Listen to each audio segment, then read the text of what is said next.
আরে নীলা, কি ব্যাপার? কি হলো? কাল না তোমার আসার কথা ছিল? হ্যাঁ, ছিল, কিন্তু যাব না। ব্যাস, হয়েছে। আর কিছু বলবেন? আরে, এভাবে রেগে কথা বলছো কেন? আমি আবার কি অপরাধ করলাম? আপনি কি অপরাধ করেননি, এইটা একটু ভেবে বলুন তো। মানে? আমি ঠিক মানে বুঝলাম না। ও, এখন আপনি মানেই বুঝতে পারছেন না? আইরে মানুষ, কেন বুঝবেন না কেন? আপনি শিউলিকে কেন ফোন করছেন? আপনি আমাকেও আসতে বললেন, আবার ওকেও আসতে বললেন, বললেন একই টাইমে। কেন? এরকম কেন? দেখো, তুমি আমাকে অবশ্যই ভুল বুঝছো।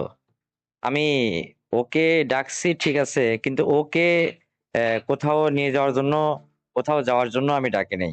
আমি তোমাকে ডাকছিলাম, তোমার সঙ্গে কোথাও যাব, এটা মিট করতে চাইছিলাম, কিন্তু তুমি এটা আমাকে অযথা ভুল বুঝছো।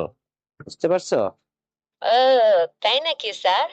হ্যাঁ, এরকম আজকাল। হ্যাঁ, আমি সব বুঝি বুঝি।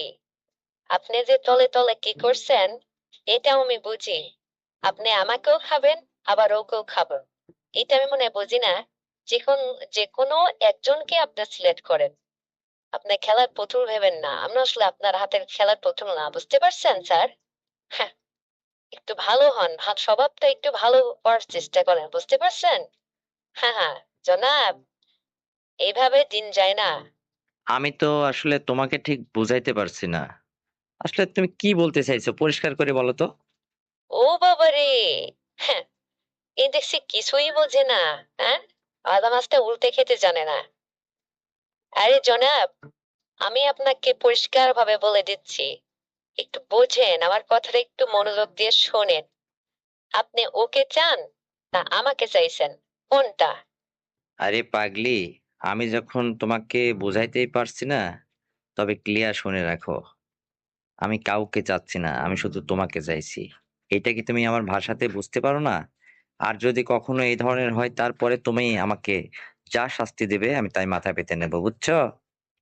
ও, আজকাল তাই না? হ্যাঁ, তাহলে আসলে তোমাদের মানে উচিত শিক্ষা না দিলে তোমরা সোজা হও না, বুঝছো ব্যাপারটা? একটু উচিত শিক্ষা তোমাদের পাওয়া দরকার। কারণ তোমরা আজ তো এখানে, আবার কাল ওখানে। এই স্বভাবটা একটু চেঞ্জ করো। তুমি আমাকে দিনের পর দিন ইউজ করছো। দিনের পর দিন তুমি আমাকে যা বললো আমি তাই শুনি। আমি কি তোমার কোনো কথা অমান্য অমান্য করছি বলো? না, এটাকে আমি অস্বীকার করছি? তাহলে? আরে তাহলে আবার কি? তুমি আগামীকালকে আসো, আমার সঙ্গে একটু দেখা করো।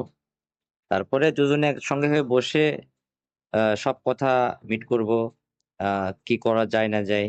আমি তো ব্যাপারটা তোমাকে সব খুলে এখন বলতে পারবো না। তুমি আসলে আসলে সব বলবো, নাকি? আহ, অনেকদিন বুঝি খাওয়া হয় না, তাই না স্যার? হ্যাঁ, অনেকদিন খাওয়া হয় না, খাওয়া লাগবে। হুম, হ্যাঁ, এবার দেখবো কে কত পারে। হ্যাঁ, স্বাদ মিটাই দেব, দেখবো না। আমার প্রতি তোমার রাগ এখনো কমেনি।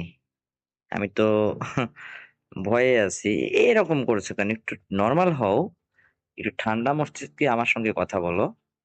তাহলে না আমি কথা বলে তোমার সঙ্গে মজা পাবো। ওইসব স্যার, ওইসব ছাড়েন। ওইসব মজা টজা আমি বুঝি না। আমার লাগবে এই জানি, আমাকে দিতে হবে। আমি আগামীকালকে আসবো, তবে ওই আগের ওইখানে যেখানে পূর্বে ছিলাম ওখানে। হ্যাঁ, ওখানে আসলে তারপরে তুমি আমাকে যেভাবে বলবে ওভাবে, কিন্তু পূর্বের মতোই আমাকে দিতে হবে। ওইসব আমি কিছু বুঝি না। আমার রাগ হয়েছিল শুধু, তুমি আমার মাঝখানে আরেকজনকে টানো কেন? একটা মেয়ে অন্য মেয়ে আর একটা মেয়েকে এভাবে সহ্য করতে পারে একজনের সঙ্গে? বলো, তুমি এটা জানো না? এই জন্য আবার রাগ হয়েছে, বুঝছো? ও, তাই নাকি? জি জনাব, বোঝো না তুমি? হুম, ও, তো এখন কি তোমার রাগ কমছে? যদি রাগটা কমে তাহলে কিছু কথা বলতাম। জনাব, যতক্ষণ আমি প্রাণ ভরে তোমাকে খেতে পারবো না ততক্ষণ আমার রাগ কমবে না, বুঝতে পারছো? হুম, বোঝো এবার। তোমাকে চিড়ে চিড়ে খাবো, বুঝছো? মাথায় রেখো বিষয়টা।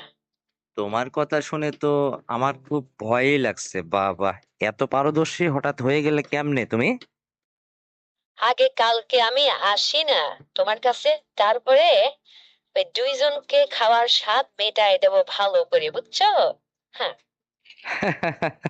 আচ্ছা ঠিক আছে পাগলি, আসো তুমি। কাউকে লাগবে না, শুধু তোমাকেই লাগবে। আর আমি তোমাকে কথা দিচ্ছি, তুমি বাদে অন্য কাউকে আমার দরকার নেই।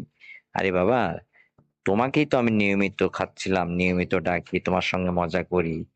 এখন এর মধ্যে তুমি অন্যকে অযথা সন্দেহ করে আমাকে এত রাগারাগি করছো, আমার সঙ্গে বাজে বকছো। এসব গুলো ঠিক না, বুঝছো? তুমি শুধু আমার। তো ঠিক আছে, আগামীকালকে আসো, তুমি কথা হবে তোমার সাথে, বুঝছো? ঠিক আছে জনাব, তাই হবে। তুমিও ভালো থেকো। আর শোনো, সাথে না প্রোটেকশন নিয়ে এসো। আচ্ছা ঠিক আছে, রাখতেছি। Bye bye. কালকে সকালে 9টা 10টার দিকে ফোন দিও, হ্যাঁ? আল্লাহ হাফেজ। ওকে, বাই।